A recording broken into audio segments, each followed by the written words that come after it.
Welcome back. Talking to your kids about sex is not the easiest conversation to have, but it's definitely one of the most important. That's right. Heather Buer with the Valley Christian Counseling Center joins us this morning with advice on how to start that conversation and shape your child's sexual character. Good morning. Good morning. And it's important for parents to do it too. I mean, to shape it. Otherwise, somebody else will. Yep. That's so true. You know, this is actually one of my most favorite talks that I do. I do this a lot for moms groups, and I think it's very necessary because we live in such a sexually confused world right now. Our culture is just really all over the place in terms of what's normal and what's going on, really. Yeah.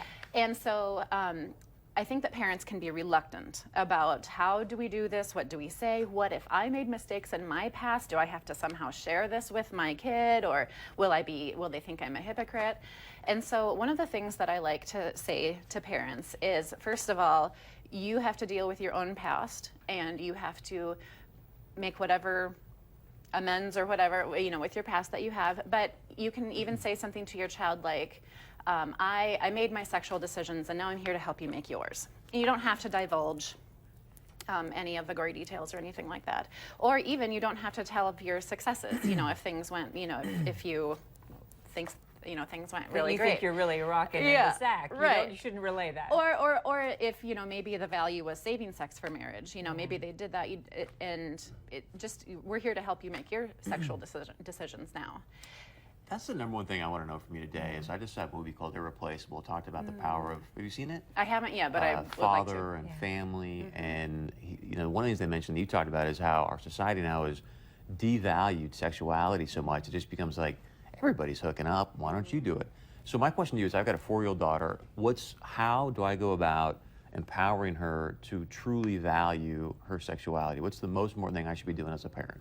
Well, when you think about just having this conversation over the length of her growing up years, you know, instead of having the talk, it's more of like an 18-year ongoing conversation. You want to think of sexuality as a beautiful portrait that is veiled behind gauzy curtains, and you want to just peel back one layer at a time.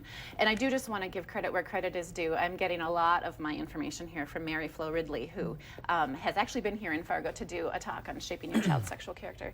But that's one of the things that she says. And so when you have this young girl, you want to start with the basics, calling her private parts by the anatomically correct names. That's one thing that's very important, especially when it comes to child abuse, because what I have read is that a lot of times an abuser won't use the medically correct names. But here's my question for both of you, and I don't mean to interrupt you, but I want to get to this point, is that I think that a lot of times guys, because one of the things this movie talked about is the importance of fathers when it comes to daughters valuing their sexuality. Absolutely. I think a lot of parents, and especially guys, are like, look, I know how guys are, it's just how they are, blah, blah, blah. I'm assuming your dad's maybe had that conversation with you guys. What's a better way for me to communicate with my daughter so it doesn't go to, hey, it's just how guys are, but here's what you need to be doing to understand and value that? And I think you're building up to that. I am, definitely. Yeah. And specifically, to answer your question, Chris, is for you as a dad is to instill just the value of how beautiful you think your daughter is, how valuable she is to you, how much you treasure her, and that no matter what mistakes she makes, no matter what happens in her life, you are always going to be there for her. And that sends a message of her value, and that's going to be really the foundation for all the rest of everything that you teach her. For men in her life or boys in her life who do the same thing. Exactly. Yep. And then so when she gets into the teen years, when maybe there's pressure or maybe whatever's going on, then she'll remember, you know, I'm a valuable person and I'm not going to just give away my personhood, my body to just anybody, because I'm a valued person and I get to make my decisions about that, and no one's going to force me to do anything, or I'm not going to do something I don't want to do. That type of scenario. Much more with Heather Buer when we come back. It's the Sex Talk. We'll be right back.